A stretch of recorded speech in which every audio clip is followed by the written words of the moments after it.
రామ్ గోపాల్ వర్మ గారి caste feeling గురించి. వర్మ గారు, గుండెలు మీద చేసుకు చెప్పండి. ఆ కాఫీ గ్లాస్ అలా పెట్టేసి 2 చేతులు గుండెలు మీద చేసుకుని మీకు కులతత్వం ఉందా లేదా, కాస్ట్ ఫీలింగ్ ఉందా లేదా? నాకు కాస్ట్ ఫీలింగ్ కన్నా వర్స్ట్ ఫీలింగ్స్ ఉన్నాయి. సో అందుకని కాస్ట్ ఫీలింగ్ లేదని కూడా చెప్పలేను. ఎందుకంటే కాస్ట్ ఫీలింగ్ అనేది చాలా మంచిది అనేది నా ఉద్దేశం. అది హానికరమైనది కాదు. అది కేవలం ఒక అలవాట్లు, వాడి కాస్ట్ ఫీలింగ్ ఉంది, వీడి కాస్ట్ ఫీలింగ్ ఉంది అని చెప్తారు. మనం ఎప్పుడు వింటూ ఉంటాం. ఈ మధ్యన ఒక టీవీ ఛానల్లో కులం అడిగి ఉన్నవాడు గాడిదా అని అలాంటి ఏదో రకరకాల పదజాలంతో అదొక సోషల్ ఈవిల్ లాగా పరిగణిస్తారు. నా ఉద్దేశంలో అది ఏమాత్రం సోషల్ ఈవిల్ కాదు. దానికి కారణం ఏంటంటే, ఒకటి ఏదైనా ఫీలింగ్, ఇప్పుడు నా దేశం, నా ఇల్లు, నా ఫ్యామిలీ, నా వీధి, నా ఊరు, నా స్కూలు, నా ఆఫీసు, నా కంపెనీ, నా వ్యాపారం, ఇవన్నీ కరెక్ట్ అయినప్పుడు నా కాస్ట్ ఒకటి ఎందుకు తప్పు? ఫస్ట్ ఆఫ్ ఆల్ నాకు దానికి అర్థం తెలియట్లేదు. ఏదైనా మీకు ఒక సెన్స్ ఆఫ్ బిలాంగింగ్ ఉండాలి. నా వాళ్ళు అయితే తెలుగు మన అమెరికాలో తెలుగు వాళ్ళు ఉంటారు, ఆడ తానా ఏదో పెట్టుకుంటారు పేరు, అందరం కలిసి అది హ్యూమన్ నేచర్లో ఒక పర్టిక్యులర్ వర్గానికో దేనికో సంబంధించిన అందరూ కలిసి గ్రూప్ అవ్వటం అనేది it's a natural process of social culture. అది దాంట్లో కాస్ట్ ఒక్కదాన్నే పక్కన పెట్టడం అనేది అసలు అది మీనింగ్లెస్ థింగ్. అసలు పుట్టు పూర్వత్రాలకి మనకి సంబంధం లేని విషయాలకి, మనం ఏదో జెనెటిక్గా ఊడి పడిన అంశాలకి తావు ఇవ్వని రామ్ గోపాల్ వర్మ గారు వాళ్ళ కులం లాంటి ఒక ఐడెంటిటీని ఎలా ప్రోత్సహిస్తున్నారు, ఎలా ఆమోదిస్తున్నారు? మీరు ప్రోత్సహించట్లేదు. నేను చెప్తాను. ఇప్పుడు నేను ఇందాక మీరు క్వశ్చన్ అడిగారు, నాకు కాస్ట్ ఫీలింగ్ లేదు, నా ఫీలింగ్ ఉంది. అది ఇంకా వర్స్ట్. ఎందుకంటే మీరు నా దేశం నుంచి మొదలెడతారు. నా దేశం, నా రాష్ట్రం, నా భాష వాళ్ళు, నా ఇది నా అని అక్కడి నుంచి రిలీజను, ఒక రీజన్ అవ్వచ్చు, తర్వాత నా కాస్ట్ అవుతుంది, తర్వాత నా ఫ్యామిలీ అవుతుంది, లాస్ట్కి మిగిలింది ఏంటంటే నేను ఒక్కనే.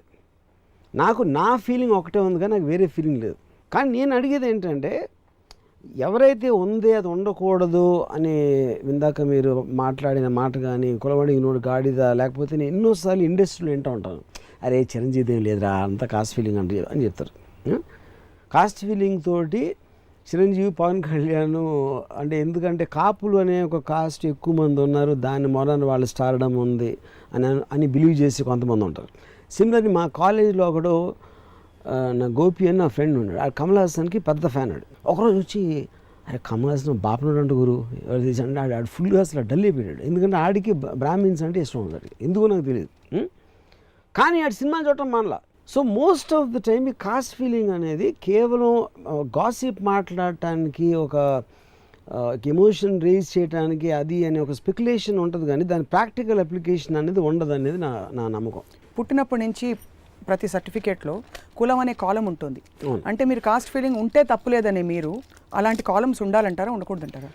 అంటే అదే అన్న, అది ఒక్కటే ఎందుకు, నేషనాలిటీ ఉంటుంది, మేలా ఫీమేలా ఒక జెండర్ ఉంటుంది, లేకపోతే అని అప్పుడుకున్న విభజనలో వాళ్ళు ఏ ఉద్దేశంతో ఇలాంటి సెగ్మెంట్ పెట్టారనేది ఒక జనాభా లెక్కల కోసమా, లేకపోతే ఒక స్టాటిస్టిక్స్ ఆస్పెక్ట్ కోసం అది అడిగారా, లేకపోతే వాళ్ళ ఉద్దేశంలో ఆ కాస్ట్ దాన్ని బట్టి వాళ్ళు ఏదైనా చిన్న చూపు చూడాల్సిన అవసరం ఉందా, లేకపోతే ఒక బ్యాక్వర్డ్ ఫార్వర్డ్ ఆస్పెక్ట్లో అడిగారా అని రకరకాల రీజన్స్ వాళ్ళకు ఉండవచ్చు అడగడానికి.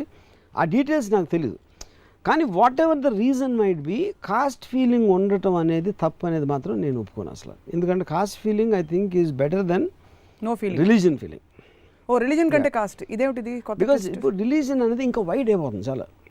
మీకు అక్కడెక్కడో అంటే ఒక కాస్ట్ అనేది ఒక జనరల్గా రిలేటివ్ లెవెల్లో ఒక ఏరియాలో ఉంటుంది. It's not that they don't exist out side. Religion అనేది మీకు చాలా చాలా వైడ్ రేంజ్లో యాక్సెప్ట్ చేస్తుంది. యాక్సెప్ట్ అంటే దాన్ని ఇది ఓకే. కమింగ్ బ్యాక్ టు, అంటే మనం ఇక్కడ మాట్లాడుతున్నాం కాబట్టి ఒక ప్రాక్టికల్ అప్లికేషన్ చూద్దాం. ఫర్ ఎగ్జాంపుల్, ఒక ఎవరైనా ఏంటన్నా ఈ కమ్మోళ్ళు ఎవరిని పైకి రానిదంట అని చెప్తాడు ఒక చెప్పాడు సినిమా ఇండస్ట్రీలో. It could be general conversations. కమ్మోళ్ళు పైకి రానిరు అంటే నేను అడిగానని, నువ్వు రాణిస్తావా అన్న, లేదండి కాదు, నువ్వు నీ కాస్ట్ ఏది పక్కన పెట్టు, నువ్వు కాపా కమ్మ బ్రాహ్మణ అన్ని పక్కన పెట్టి పైకి రానిటువంటి ఏంటి ఫస్ట్ ఆఫ్ ఆల్ అది చెప్పు నాకు. నీ దగ్గర డబ్బులు ఉన్నాయి, సపోజ్ నీవు ఎవరికో హెల్ప్ చేసిన నీకు ఒక కెపాసిటీ ఉంది, లేకపోతే ఒక అవసరం ఉంది, లేకపోతే నువ్వు చారిటీ చేసే నీ దగ్గర ఒక గుణం ఉంది, ఇలాంటి రకరకాల కారణాలతోటి నువ్వు ఒక మనిషిని పైకి రానిస్తావు. సో అప్పుడు ఏ కమ్మోళ్ళు అయితే నువ్వు పైకి రానివ్వరు అని చెప్తున్నావో వాళ్ళలో కూడా డిఫరెన్స్ ఉంటాయిగా. ఇప్పుడు సపోజ్ ఒక కమ్మ ప్రొడ్యూసర్ అనుకుందాం, ఒక కాపు డైరెక్ట్ చాలా పెద్ద హిట్ తీశాడు, కమర్ డైరెక్టర్ ఫ్లాప్ తీసాడు. అప్పుడు ఎవరితో తీస్తాడు సినిమా? కాపు డైరెక్టర్తో తీస్తాడు. ఎందుకంటే డబ్బు అనేది కులం కన్నా కాస్ట్ ఫీలింగ్ కన్నా బెటర్ ఫీలింగ్ అది. అది ఇంటెలిజెన్స్ మీరు చెప్తున్నారు. Intelligence question, that is what the application. అది ఇప్పుడు అందుకని అదే ఇప్పుడు మనకు ఇంకొక చిన్న ప్యారలల్ ఎగ్జాంపుల్లో హిందూస్ మెజారిటీ అనుకునే కంట్రీలో 3 బిగ్గెస్ట్ స్టార్స్ ఆర్ ముస్లిమ్స్. అవును. అప్పుడు రిలీజియన్ ఫీలింగ్ ఉన్నది ఎలా ఉంది? ఉంటుంది, 100% యాంటీ ముస్లిం ఫీలింగ్ ఉంటుంది. కానీ అప్పుడు షారూఖ్ ఖాన్ హిందూ అయినా అంతే పాపులర్ అవుతాడు, లేకపోతే ఇంకోటి ఏదన్నా అంతే. ఎందుకంటే అది అతని పర్సనల్ పాపులారిటీ. కేవలం ముస్లిం అనేది ఒక ఇన్ఫర్మేషన్లో ఉంటుంది. అంటే వ్యతిరేకత లేదనేది కానీ ఫస్ట్ టైం సూపర్ స్టార్ అయినప్పుడు చాలామంది ముస్లింలకు ఆన్సర్గా వచ్చాడే మనోడు అని చెప్పేవాడు. కానీ రితిక్ ముస్లిం అయినా కూడా అంతే పాపులారిటీ ఉండేది. వాడి పాపులారిటీకి జనం నచ్చడానికి వాడి కాస్ట్ రిలీజియన్కి సంబంధం. అంటే మీరు ఇచ్చిన ఎగ్జాంపుల్స్లో వాళ్ళ వ్యక్తిగత ఆరా కారిస్మా ఏదైతే ఉందో వాళ్ళ కులం ఇతరత్ర విషయాలకి మించింది ఉంది కాబట్టి అక్కడ ఓవర్ షాడో చేసింది. కానీ సగటున మామూలు మనుషులకి వేరొక ఐడెంటిటీ తోటే పైకి వచ్చే పరిస్థితుల్లో కొన్ని సందర్భాల్లో విపరీతమైన వార్స్ జరిగిపోతున్న సంఘటనల్లో ఇప్పుడు మీరు తీసే సినిమా కూడా కులం ఆధారంగా జరుగుతున్న రౌడీజం లాంటి ఇష్యూస్ ఉన్నప్పుడు మరి ఆ ఫీలింగ్ని పక్కన పెట్టాలంటారా? 2 పాయింట్స్. ఒకటి ఎప్పుడైనా మీకు ఒక రెబెల్, ఇప్పుడు భారతదేశాన్ని బ్రిటిష్ వాళ్ళు పాలించినప్పుడు మెజారిటీ వాళ్ళకి జరుగుతున్న అన్యాయం వేరే వాళ్ళ పాలనలో మాకు దక్కాల్సిన మాకు రావట్లేదు కాబట్టి ఆ ఫీలింగ్ తోటి ఒక రెబెలియస్నెస్ క్రియేట్ అయ్యి they revolted against the British. So అప్పుడు ఒక పర్టిక్యులర్ కాస్ట్ ఉన్నోళ్ళు మాకు జరగట్లేదు అనుకున్నప్పుడు వాళ్ళందరూ ఏకమయ్యి ఒక తాటి మీద దెబ్బలాడటంలో ఏమాత్రం తప్పలేదని చెప్తున్నాను. ఇండియా కోసం ఫ్రీడమ్కి పోరాటానికి దీనికి ఫండమెంటల్ డిఫరెన్స్ ఉండదు.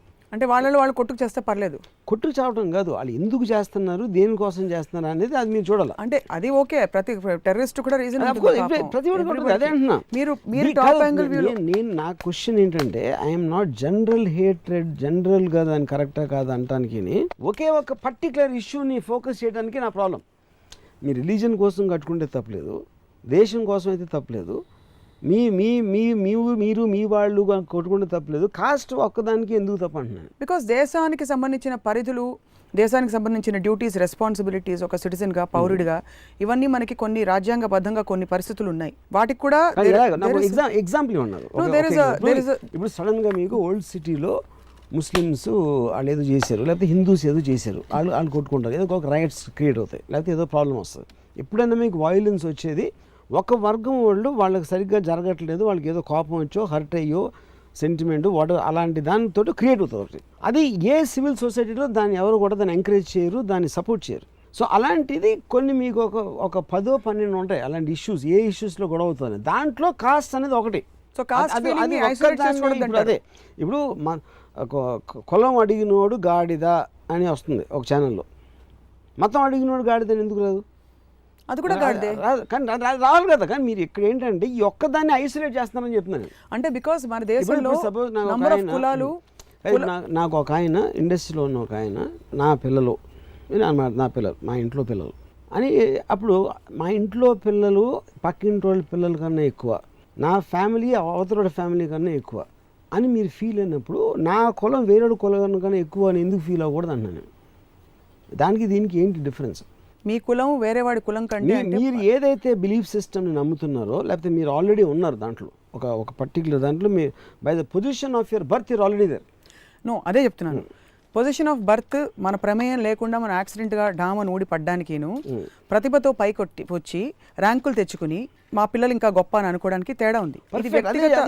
ప్రమేయం ఉంది కాబట్టి ఇండివిజువలిజం అనేది నేనేమనుకుంటున్నా, నేనేం నమ్ముతున్నా, దాంట్లోంచి వచ్చిన దానికి ఏ వర్గం అన్నా మీరు ఒకదాని సపోర్ట్ సిస్టమ్ కింద తీసుకుంటే దాంట్లో కాస్ట్ ఫీలింగ్ అనేది ఒకటే అవుతుంది.